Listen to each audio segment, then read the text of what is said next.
The sound hit me like a physical blow. Not the jazz music drifting from the speakers, not the gentle hum of conversation floating across the backyard, but the sharp crack of crystal meeting stone. My wine glass had slipped from my fingers, shattering against the patio like my world was about to shatter in the next 30 seconds. Everyone glanced over with polite concern, the kind of fleeting attention you give to minor accidents at elegant gatherings. A few people smiled sympathetically before returning to their conversations about vacation plans and neighborhood gossip. They had no idea what I had just witnessed. They couldn't see what I was seeing through the sliding glass doors that led into our kitchen. My father stood pressed against the marble countertop, his arms wrapped around a woman who wasn't my mother. Their lips were locked in a kiss that spoke of familiarity, of stolen moments, of a relationship that had clearly been building for months or maybe years. The woman's manicured fingers traced the collar of his dress shirt with an intimacy that made my stomach lurch. That woman was Susan Martinez, my mother's closest friend since college. The same Susan who had helped plan this very celebration, who had spent countless afternoons in our kitchen laughing over coffee with Mom, who called herself Aunt Susan whenever she signed my birthday cards. The betrayal felt like watching a movie where the plot twist makes you question every scene that came before it. This was supposed to be the perfect evening. Mom had been planning their anniversary celebration for months, obsessing over every detail with the kind of meticulous care that had always defined her approach to hosting. She wanted 30 years of marriage to be honored with 30 perfect memories scattered throughout our backyard like breadcrumbs leading to a fairy tale ending. The white string lights she had personally hung from every tree branch cast a warm glow over the assembled guests. Navy blue tablecloths covered rented tables, each one adorned with silver candles that flickered in the gentle evening breeze. A local jazz trio played softly near the garden, their music weaving through conversations like silk thread through fine fabric. Mom had even created a photo slideshow that played on a small television positioned on the patio table. Pictures of their wedding day, family vacations, milestone celebrations, all accompanied by Frank Sinatra crooning about love that lasts forever. The irony now felt like a knife twisting in my chest. I stood frozen beside the broken glass, my hands trembling as I tried to process what my eyes were telling me. Through the kitchen window, I could see Dad's face clearly. His expression held none of the guilt or shock you might expect from a man caught in such a compromising position. Instead, he looked relaxed, even happy, as if this stolen moment was the most natural thing in the world. Susan pulled back slightly, whispering something that made him smile in a way I hadn't seen in years. That smile belonged to a younger version of my father, the man who used to surprise Mom with flowers and handwritten notes tucked into her purse. Now that same expression was being lavished on her best friend while Mom stood 20 feet away, graciously accepting compliments about the beautiful party she had orchestrated. My mother moved through the crowd like a queen holding court. Her champagne-colored dress caught the light with every step, and her silver hair was swept back in an elegant chignon that had taken her 2 hours to perfect that afternoon.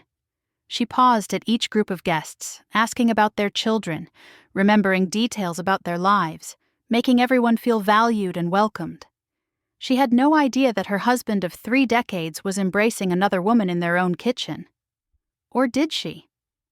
Something in the way she carried herself suggested a woman who was performing a role rather than living a moment. Her smile seemed practiced, her laughter just a beat too measured. The jazz trio launched into "The Way You Look Tonight," and I watched several couples begin swaying together on the makeshift dance floor Mom had created by moving patio furniture. This was supposed to be the song that brought my parents together for their traditional anniversary dance, the moment when everyone would gather around to watch love that had endured for 30 years. Instead, Dad was still hidden in the kitchen with Susan, their bodies pressed together like teenagers sneaking around behind their parents' backs. The song continued to play, but the couple it was meant to celebrate remained invisible to the very guests who had come to honor their marriage. I bent down to collect the larger pieces of broken crystal, using the task as an excuse to stay low and think. My mind raced through 1,000 different scenarios. Should I burst through the sliding doors and confront them? Should I grab Mom and whisper what I had seen? Should I pretend it never happened and hope that somehow this nightmare would resolve itself? The weight of the secret felt enormous, like carrying a boulder that grew heavier with each passing second. Every smile Mom shared with a guest felt like another layer of deception. Every laugh from the kitchen where Dad and Susan continued their clandestine meeting felt like another nail in the coffin of our family's integrity. Mrs. Henderson from down the street approached with genuine concern, offering to help clean up the broken glass. I managed to mumble something about being clumsy while my eyes darted back toward the kitchen. Dad and Susan had finally separated, but they were still standing close together, their body language speaking of shared secrets and mutual understanding. As I watched, Susan smoothed down her red dress and checked her reflection in the chrome surface of our refrigerator. She touched up her lipstick with practiced efficiency, erasing any evidence of what had just transpired. Dad straightened his tie and ran his fingers through his graying hair, transforming himself back into the devoted husband everyone expected to see. The casual way they covered their tracks suggested this wasn't their first clandestine encounter. They moved with the efficiency of people who had perfected the art of deception, who knew exactly how long they could steal away together before their absence became noticeable. The realization hit me like a second glass shattering, this time inside my chest. Susan emerged from the kitchen first, sliding the glass door open with a bright smile already plastered across her face. She rejoined the party as if she had simply been checking on the appetizers, immediately engaging with a group of Dad's colleagues who were discussing local politics near the bar station. Dad followed a few minutes later, carrying a fresh bottle of wine and wearing the expression of a helpful host who had been busy ensuring his guests' needs were met. He began circulating through the crowd, clapping men on the back and kissing women on both cheeks in the European style he had adopted after a business trip to France years ago. I watched this performance with growing disgust and fascination. How long had they been living this double life? How many previous gatherings had I attended where similar scenes played out behind closed doors? The foundation of everything I thought I knew about my family began to crack beneath my feet like thin ice over deep water. Mom appeared beside me suddenly, her hand gentle on my shoulder. Her touch startled me back to the present moment, away from the spiral of questions and accusations building in my mind. When I looked up at her face, I expected to see the same oblivious contentment she had been displaying all evening. Instead, I found something entirely different in her eyes. There was a calmness there, but it wasn't the peaceful ignorance I had assumed. It was the steady composure of someone who had already seen everything I thought I was discovering for the first time. Her slight smile held knowledge, patience, and something that looked almost like anticipation. "Careful with the glass, sweetheart," she said softly, her voice carrying a weight that had nothing to do with crystal fragments. "We wouldn't want anyone to get hurt by something sharp." Her words hung in the air between us like smoke from a candle that had just been blown out.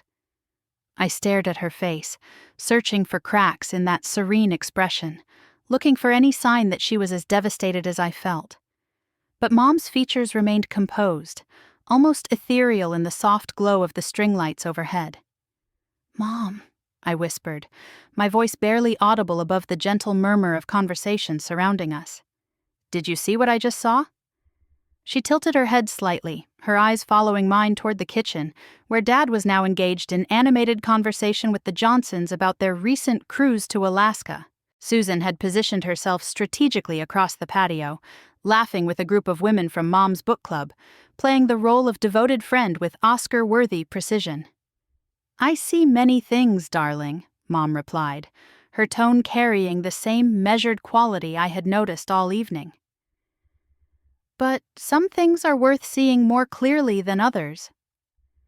The cryptic nature of her response sent a chill down my spine that had nothing to do with the evening breeze. I knelt there among the scattered pieces of crystal, feeling like I was gathering fragments of more than just a broken wine glass. Everything I thought I understood about my parents' marriage was lying in sharp pieces around my feet. "The glass was beautiful while it lasted," Mom continued, her gaze drifting over the party guests with the detached observation of someone watching a play rather than participating in her own life. "But sometimes things need to break before we can see what was really underneath all along." Before I could respond, she had glided away, moving toward a cluster of neighbors who immediately brightened at her approach. I watched her seamlessly rejoin the celebration, accepting compliments about the decorations and the delicious catering with the grace of a seasoned hostess.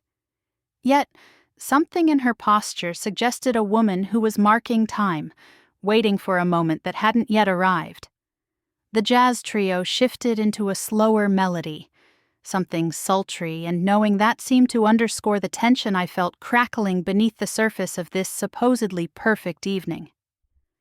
I finished cleaning up the broken glass, depositing the pieces in a nearby trash receptacle while my mind continued to race through the implications of what I had witnessed. Dad approached me as I stood up, his face wearing the concerned expression of a caring father. "Everything all right, kiddo?" he asked, using the nickname he had called me since childhood. "That looked like one of your mother's good glasses."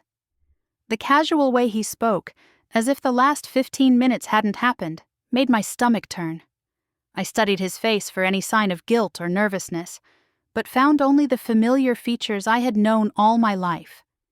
His brown eyes showed no trace of the passion I had witnessed in the kitchen, no hint of the man who had been kissing his wife's best friend while their anniversary party continued outside. "I'm fine," I managed to say, though the words felt like gravel in my throat. "Just clumsy, I guess." He patted my shoulder in that awkward way fathers do when they're trying to be comforting but don't quite know how. "Don't worry about it. Your mother has dozens of those glasses. She won't even notice one is missing." The irony of his statement hit me like a physical blow. Here was a man talking about things his wife wouldn't notice while having apparently conducted an affair right under her nose. The casual dismissal of Mom's attention to detail felt like another layer of betrayal, another sign that he had been taking her for granted in ways I was only beginning to understand. As Dad moved away to refill his own drink, I found myself studying the other guests with new eyes. Did any of them know? Were there others complicit in this deception? Or was I the only one stumbling blindly into family secrets that had been carefully hidden for who knows how long? Mrs. Chen from the garden club was admiring Mom's hydrangeas, completely absorbed in a discussion about soil pH levels and pruning techniques. The Kowalskis were sharing stories about their grandson's baseball season with anyone willing to listen.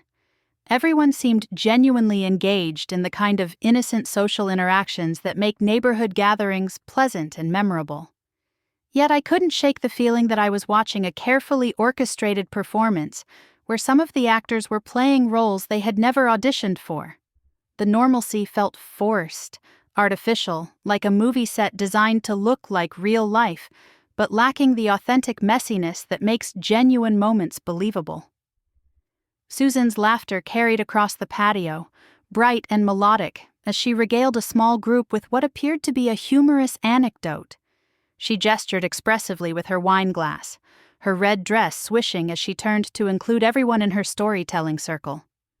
To any casual observer, she was simply a vivacious woman enjoying an evening with friends.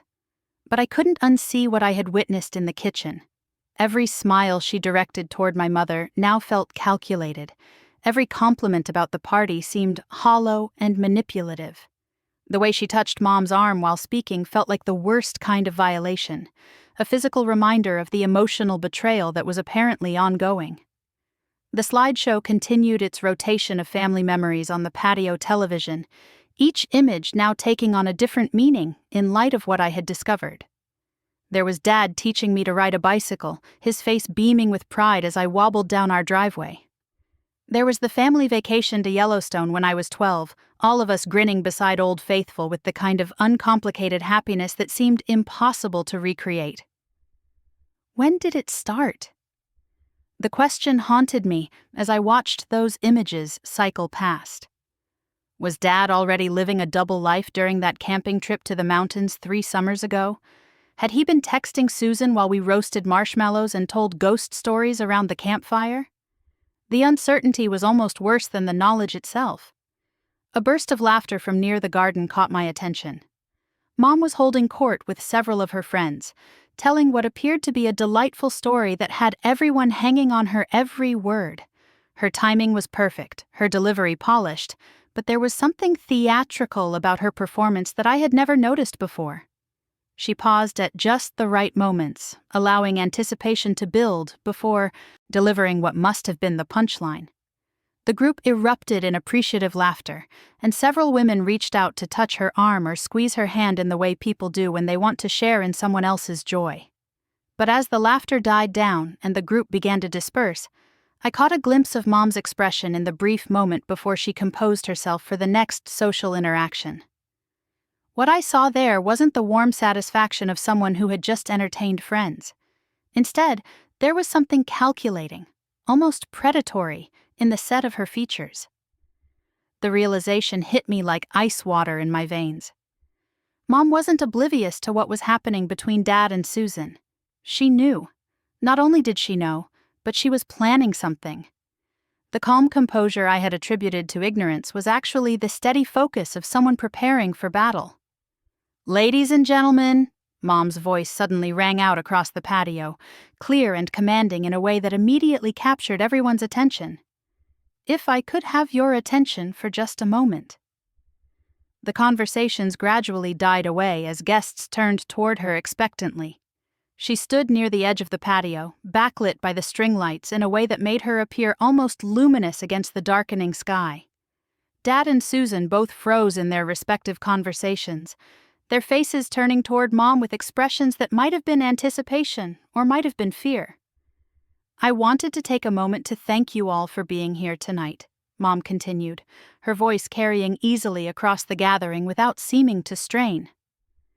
30 years is a significant milestone, and it means the world to us that you chose to spend this evening celebrating with our family."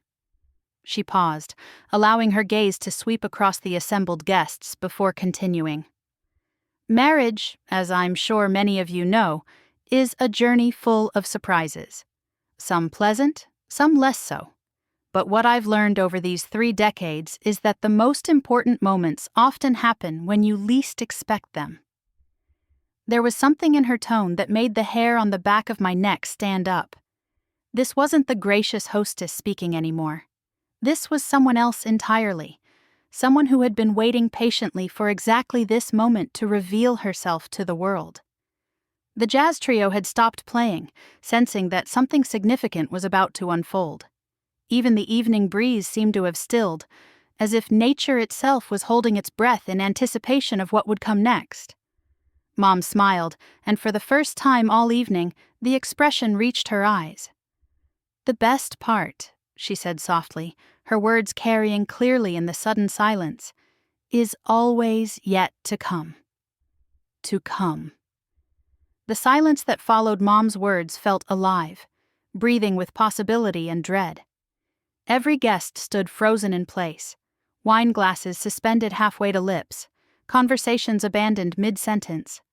The string lights overhead seemed to pulse with anticipation, casting shifting shadows across faces that had suddenly become an audience rather than participants. I watched Dad's expression transform from polite attention to something approaching panic. His hand tightened around his bourbon glass until his knuckles went white. Susan had gone completely still near the garden, her red dress now looking like a splash of blood against the darkening foliage. Mom took a step forward, her champagne-colored dress catching the light as she moved with the fluid grace of a dancer approaching center stage. She held a small piece of paper in her hand, something I hadn't noticed before, and the way she gripped it suggested this wasn't a spontaneous moment of gratitude. "You know," she continued, her voice carrying that same unsettling calm, "when you've been married as long as Richard and I have, you develop certain instincts. You learn to read the signs that others might miss." The crowd shifted uncomfortably. Mrs. Henderson cleared her throat softly. Mr. Kowalski adjusted his tie. These were people accustomed to polite anniversary speeches about love conquering all and growing old together gracefully. Whatever this was, it wasn't following the expected script. Dad stepped forward slightly, his face now wearing the forced smile of a man trying to regain control of a situation that was spiraling beyond his grasp. "Honey, maybe we should let everyone get back to enjoying themselves. The band was just about to play our song." Mom tilted her head, studying him with the detached interest of a scientist observing a specimen. "Our song? How thoughtful of you to remember. Though I wonder if it means the same thing to you as it once did." The words landed like gentle slaps, each one delivered with such sweet precision that it took a moment for their meaning to fully register. I saw understanding dawn on several faces in the crowd, that uncomfortable recognition that they were witnessing something far more intimate and potentially devastating than a typical anniversary toast. Susan began moving slowly toward the edge of the gathering, clearly hoping to slip away unnoticed. But Mom's eyes tracked her movement with the focused attention of a predator watching prey. "Susan, dear," Mom called out, her voice warm and friendly. "Don't leave just yet. This concerns you, too." The words stopped Susan in her tracks as effectively as if Mom had fired a warning shot. She turned back toward the group, her face pale beneath carefully applied makeup, her confident posture crumbling into something defensive and small. "I'm not sure what you mean," Susan managed to say, her voice lacking its usual melodic confidence. Mom smiled, and the expression was beautiful and terrible at the same time. "Of course you do, darling. We've been friends for so long. Surely you remember our conversation last Tuesday? The one where you told me about your feelings for my husband?" The gasps from the crowd were audible now. Mrs. Chen's hand flew to her mouth. The Kowalskis exchanged shocked glances. Even the jazz trio members had turned to stare, their instruments forgotten in their laps. I felt my legs go weak beneath me. Mom had known. Not only had she known about the affair, but she had confronted Susan directly about it. The conversation had happened while I was at work, in the very kitchen where I had witnessed their stolen kiss tonight. Dad's face had gone ashen. He set down his bourbon with shaking hands and took a step toward Mom, his voice barely above a whisper. "Elizabeth, please, not here. Not like this." "Not like what, Richard?" Mom's tone remained conversational, almost pleasant. "Not in front of our friends and neighbors? Not at the party I spent months planning to celebrate our marriage? Not surrounded by people who have known us both for decades?" She unfolded the piece of paper in her hands, and I could see now that it wasn't just any paper. It was a photograph. Even from my position several feet away, I could make out two figures embracing in what looked like a hotel room. "I had such an interesting conversation with the private investigator I hired," Mom continued, her voice never rising above its normal speaking volume. "Fascinating man, former police detective with a real talent for photography. Would you like to see his work?" The photograph passed from hand to hand among the guests closest to Mom. I watched faces change as they processed what they were seeing, watched the polite confusion transform into shock, then discomfort, then something approaching horrified fascination. Susan made a sound that might have been a sob or might have been a laugh. Her carefully constructed composure had completely shattered, leaving behind a woman who looked suddenly older and infinitely more fragile. "How long?" she whispered. "How long have I known?" Mom asked. Or how long has it been going on? Because those are two very different questions with two very different answers. Dad finally found his voice, though it came out cracked and desperate. "Elizabeth, I can explain. It's not what it looks like. Susan and I, we never meant for this to happen." Mom turned to face him fully for the first time since beginning her speech. The look she gave him was not one of anger or hurt, but of profound disappointment, the way a teacher might look at a promising student who had chosen to cheat on the final exam. "Oh, my dear husband," she said softly, "it's exactly what it looks like, and so much more." She reached into her small evening purse and withdrew what appeared to be a small recording device. The sight of it sent another ripple of shock through the assembled guests. This wasn't just a woman scorned speaking from emotion. This was someone who had planned this moment with the careful precision of a military operation. "Shall we listen to last Thursday's conversation?" Mom asked, her finger hovering over the play button. "The one where you told Susan that you were going to ask me for a divorce after tonight's party? The one where you discussed selling our house and moving to her cabin in Vermont?" The recording device seemed to grow larger in her hands, its presence transforming the entire dynamic of the gathering. This was no longer a party or even a confrontation. It had become a trial, with Mom serving as judge, jury, and prosecutor all at once. I looked around at the faces surrounding me and saw the same thought reflected in every expression. How had we all been so blind? How had this woman, who had seemed so gentle and trusting, orchestrated such a comprehensive exposure of her husband's betrayal? The answer came to me with sudden clarity. We had mistaken kindness for weakness, had confused grace with naivety. Mom hadn't been oblivious to what was happening in her marriage. She had been gathering evidence, building a case, waiting for the perfect moment to reveal the truth in a way that would be impossible to deny or dismiss. Dad lunged forward, reaching for the recording device.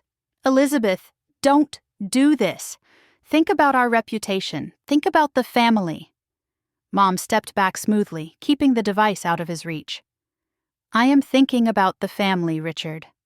I'm thinking about 30 years of building something together, only to discover that you've been systematically dismantling it behind my back."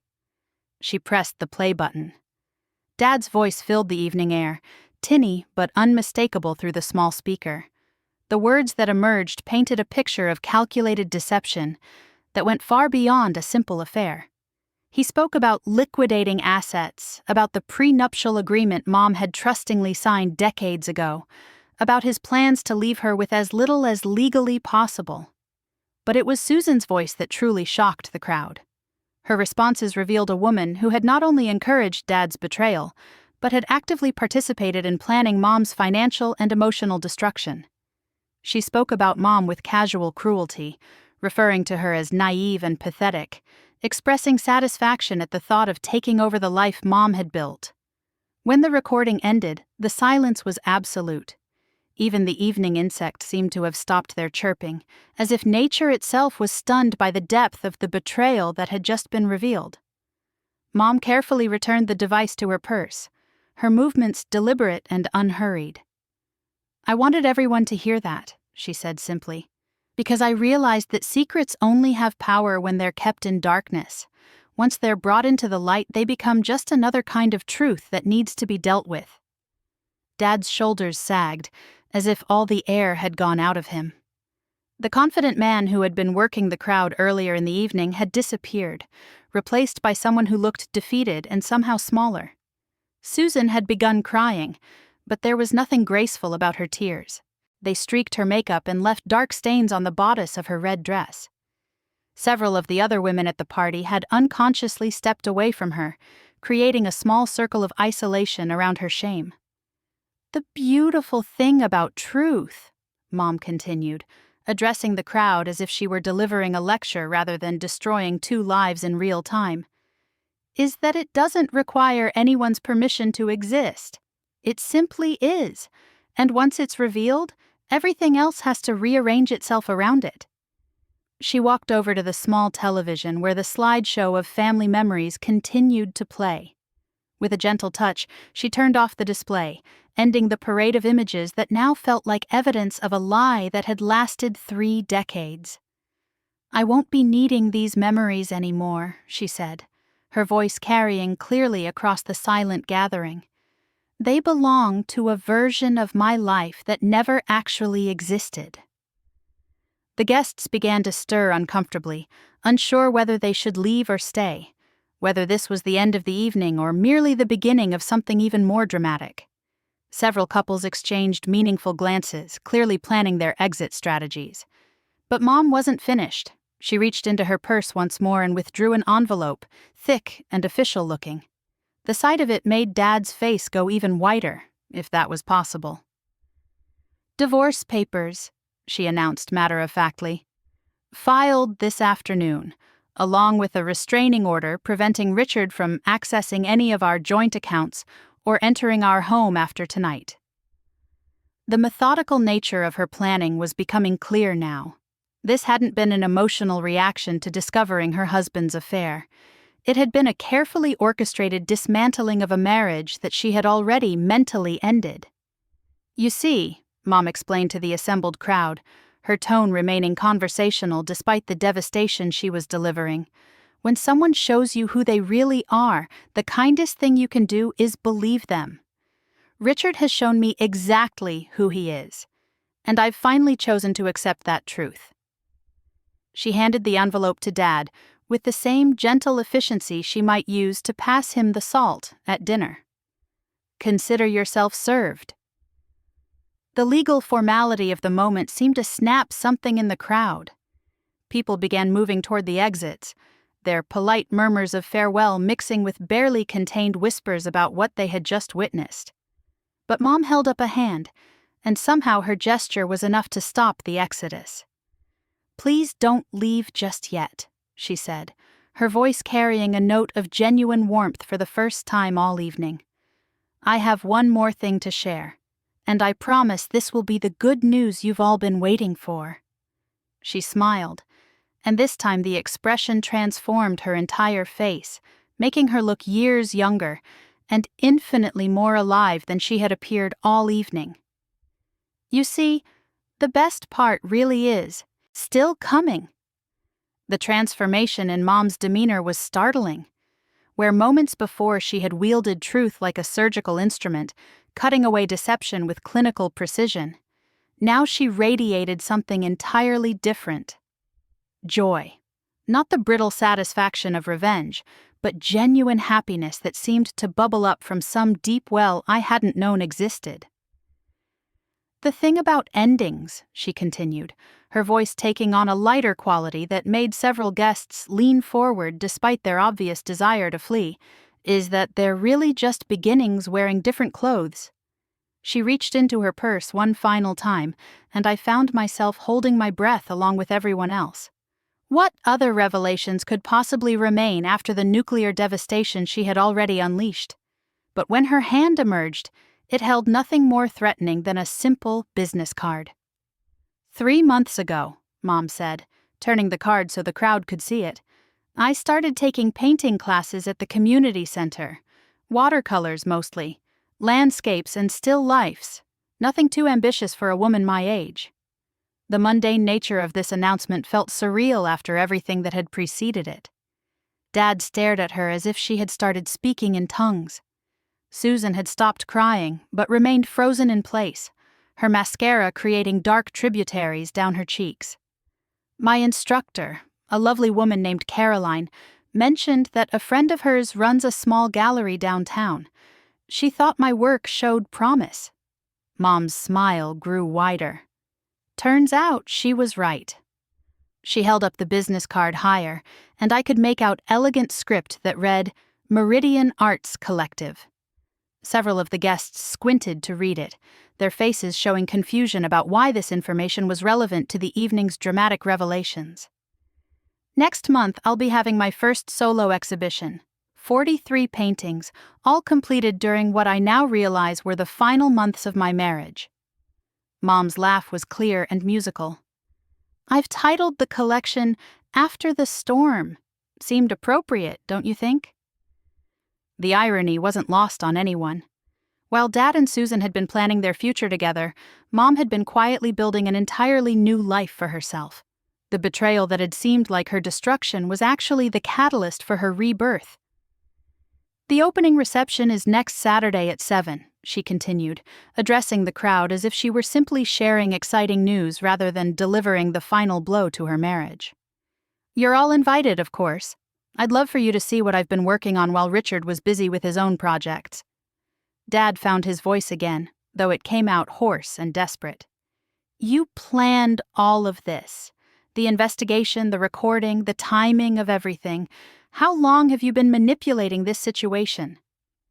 Mom turned to face him, and her expression held no malice, only a kind of patient sadness. I haven't manipulated anything, Richard. I simply stopped preventing you from showing everyone who you really are. The distinction was crucial, and I could see it landing with the remaining guests.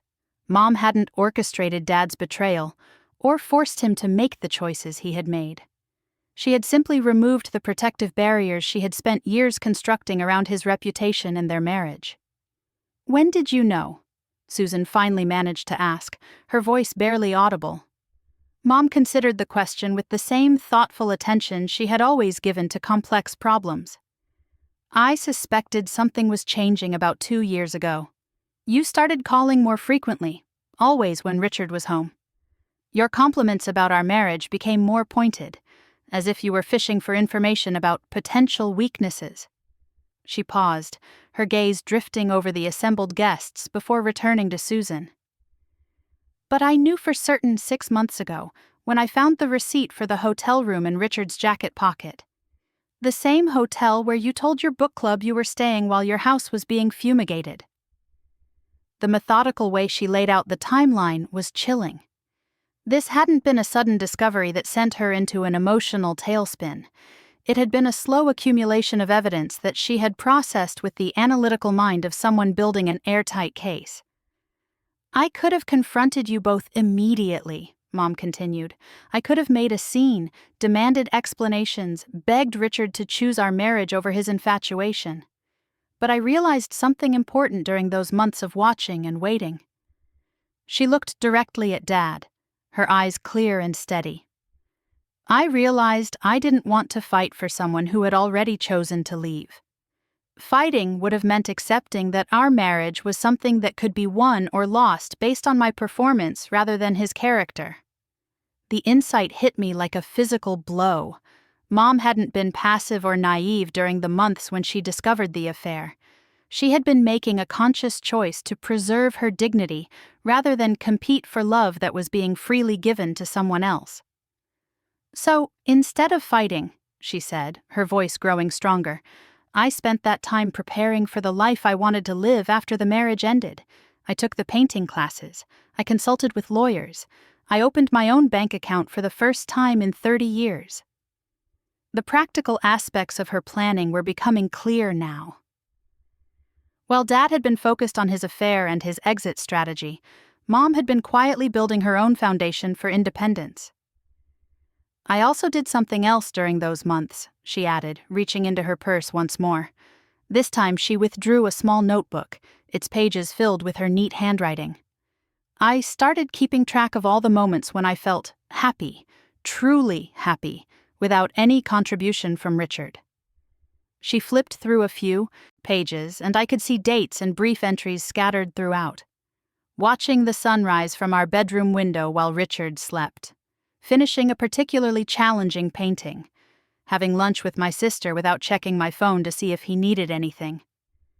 The notebook represented something profound that I was only beginning to understand.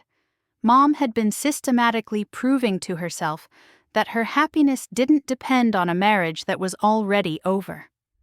"What I discovered," she said, closing the notebook and looking out over the crowd, "was that I had been happy for months without realizing it. The marriage had ended emotionally long before tonight, but I had been too afraid to acknowledge that truth." Dad's face crumpled as the full impact of her words hit him. "You never loved me," he said, his voice breaking. Mom's expression softened slightly. "I loved you deeply for many years, Richard. But love isn't a permanent condition that exists independent of how we treat each other. Love requires maintenance, respect, honesty. When those things disappear, love eventually follows." She looked around at the remaining guests, her gaze settling on faces that had watched her marriage from the outside for decades. "I spent so many years trying to be the perfect wife that I forgot to ask whether I was married to a man who deserved that perfection." Mrs. Henderson stepped forward slightly, her face showing genuine concern. "Elizabeth, dear, what will you do now? Where will you go?" Mom's smile returned, radiant and confident. "I've purchased a small cottage about 20 minutes from here. It has the most beautiful light in the mornings, perfect for painting. I move in next weekend, right after the gallery opening." The speed of her transition was breathtaking. She had dismantled a 30-year marriage and simultaneously constructed an entirely new life, all while maintaining the facade of a devoted wife planning an anniversary celebration. "The cottage has a guest room," she added, looking directly at me for the first time since beginning her revelations. "In case my daughter would like to visit her liberated mother." The invitation was both touching and terrifying. I was being asked to choose sides in a conflict that had been decided long before I knew it existed. But looking at Mom's face, seeing the peace that had replaced years of careful tension, the choice felt surprisingly clear. "I'd like that," I heard myself saying, my voice stronger than I expected. Susan made another attempt to flee, edging toward the garden gate with small, uncertain steps. But Mom's voice stopped her once again. "Susan, there's something else you should know before you leave." Mom's tone was gentle now, almost kind. "I've spoken with your husband, Mark. He'll be serving you with divorce papers tomorrow morning." The final revelation hit Susan like a physical blow. She swayed on her feet, grabbing the back of a nearby chair for support. "You told him?" "I shared the recording with him yesterday," Mom confirmed. "I thought he deserved to know what his wife really thought of their marriage. Turns out Mark has more self-respect than either Richard or I gave him credit for." The systematic destruction was complete now. Mom hadn't just exposed the affair. She had dismantled both marriages involved, ensuring that the betrayal would have consequences that extended far beyond this evening's public humiliation. "The beautiful thing about truth," Mom said, echoing her earlier words, "is that it creates space for authenticity. Mark can now find someone who actually wants to be married to him. Richard can pursue whatever version of happiness he thinks he's found with Susan. And I can finally live as myself rather than as half of a partnership that stopped working years ago." She gathered her small purse and smoothed down her dress, every movement deliberate and graceful. "The cottage has a garden," she told the remaining guests conversationally. "I'm thinking of specializing in morning glories and sweet peas, flowers that bloom early and aren't afraid of change." Dad made one final attempt to reach her, his hand outstretched in supplication. "Elizabeth, please, we can fix this. We can go to counseling, start over. I made mistakes, but that doesn't mean we have to throw away everything we built together." Mom paused, studying his face with the detached interest of someone observing a mildly curious phenomenon. "Richard, we didn't build anything together. I built a life around you while you built escape routes away from me. Those are fundamentally different architectures." The metaphor was perfect, capturing exactly what had gone wrong in ways that simple accusations never could. She had been constructing a foundation while he had been planning an exit strategy. "The guests should probably leave now," Mom announced, addressing the crowd with the efficient authority of someone accustomed to managing social situations. "I imagine everyone has quite a bit to discuss on their drive home." The dismissal was gentle but absolute. People began moving toward the exits with the grateful relief of witnesses who had seen enough drama for one evening. They murmured polite goodbyes and thanked Mom for the party with the surreal politeness that people maintain even in the midst of spectacular social disasters. As the crowd thinned, I found myself standing alone with Mom, while Dad and Susan remained frozen in their respective positions of shame and defeat. The string lights continued to twinkle overhead. The jazz trio had long since packed up their instruments, and the elegant anniversary celebration had transformed into something entirely different. Mom walked over to the gift table where wrapped presents from well-meaning guests sat unopened. With characteristic efficiency, she began sorting through them, reading cards, and making mental notes about which items would need to be returned. "The Hendersons gave us a crystal vase," she said conversationally. "I'll need to return that. Crystal is far too fragile for my new lifestyle." The practical nature of her concerns in the aftermath of such emotional devastation was somehow both heartbreaking and inspiring.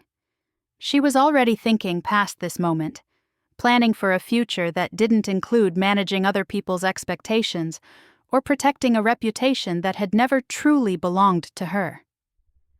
"Mom," I said softly, "how long have you been planning tonight?" She looked up from the gift cards, her expression thoughtful. "I've been planning my exit for 6 months. But tonight was simply the most honest way to leave." That evening taught me something profound about the difference between revenge and justice, between breaking down and breaking free. As I helped Mom load the last of the anniversary decorations into boxes, I realized I had witnessed something extraordinary. Not the destruction of a marriage, but the birth of a woman who had finally stopped apologizing for other people's choices. The story spread through town like wildfire, but not in the way you might expect. Instead of becoming a cautionary tale about public humiliation, it became something else entirely. Women began stopping by Mom's cottage, bringing coffee and questions about how to recognize when loyalty becomes self-betrayal.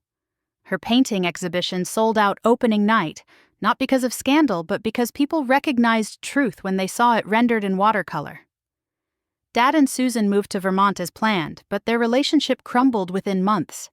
Turns out, foundations built on deception don't support much weight. Meanwhile, Mom's morning glory garden bloomed with shocking abundance, as if the soil itself had been waiting for someone brave enough to plant seeds in honest ground.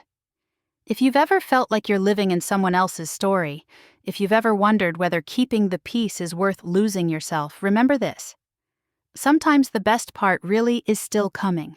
You just have to be brave enough to stop waiting for permission to write your own ending. The truth doesn't need your protection. It only needs your courage to let it breathe. And when you finally do, you might discover that what felt like an ending was actually the moment your real life began.